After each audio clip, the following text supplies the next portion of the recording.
क्या आपने सुना है कि कैसे भगवान श्री विष्णु ने एक विशाल कछुए के रूप में समुद्र को थाम लिया और देवताओं को अमरता का वरदान दिलाया? यह कहानी है श्री विष्णु के कूर्म अवतार की, जहां एक असंभव कार्य को संभव बनाने की लीला रची गई। सहस्रों वर्ष पहले स्वर्ग और पाताल के बीच एक भयंकर युद्ध छिड़ा। देवता, जो अपनी शक्ति और तेज के लिए जाने जाते थे, इस बार असुरों के सामने हार गए।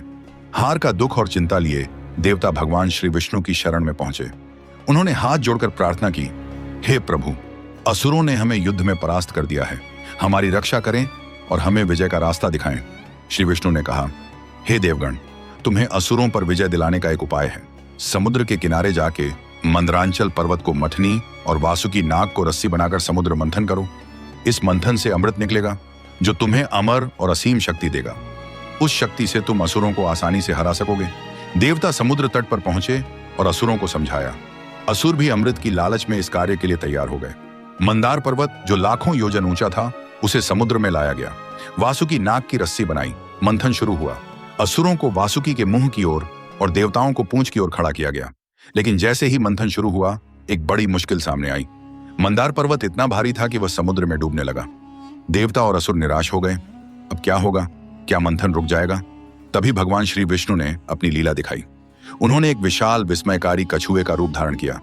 यह था उनका कूर्म अवतार। इस विशाल कछुए ने समुद्र में मंदार पर्वत को अपनी पीठ पर उठा लिया। 1,00,000 योजन लंबे पर्वत को श्री विष्णु ने अपनी पीठ पर ऐसे संभाला जैसे यह कोई हल्का फुल्का बोझ हो।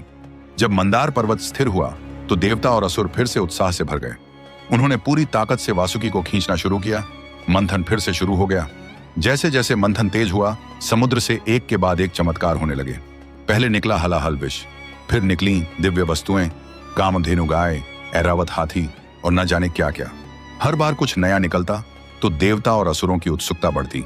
इस बीच श्री विष्णु ने असुरों की शक्ति बढ़ाने के लिए भी मदद की। आकाश से ब्रह्मा, शंकर और इंद्र ने उनकी स्तुति की और पुष्प वृष्टि की। अंततः समुद्र से अमृत का कलश निकला, लेकिन इसे कौन लेगा, इस बात को लेकर देवता और असुरों में लड़ाई होने लगी। तभी श्री विष्णु ने अपनी माया से अमृत को सुरक्षित किया और देवताओं को प्रदान किया। अमृत पीकर देवता असीम शक्ति से भर गए। युद्ध दोबारा छिड़ा और इस बार देवताओं ने असुरों को परास्त कर दिया। श्री विष्णु के कूर्म अवतार और उनकी कृपा के बिना यह संभव नहीं था। समुद्र मंथन से न सिर्फ अमृत निकला, बल्कि 14 रत्न और कई दिव्य वस्तुएं भी सृष्टि को प्राप्त हुई।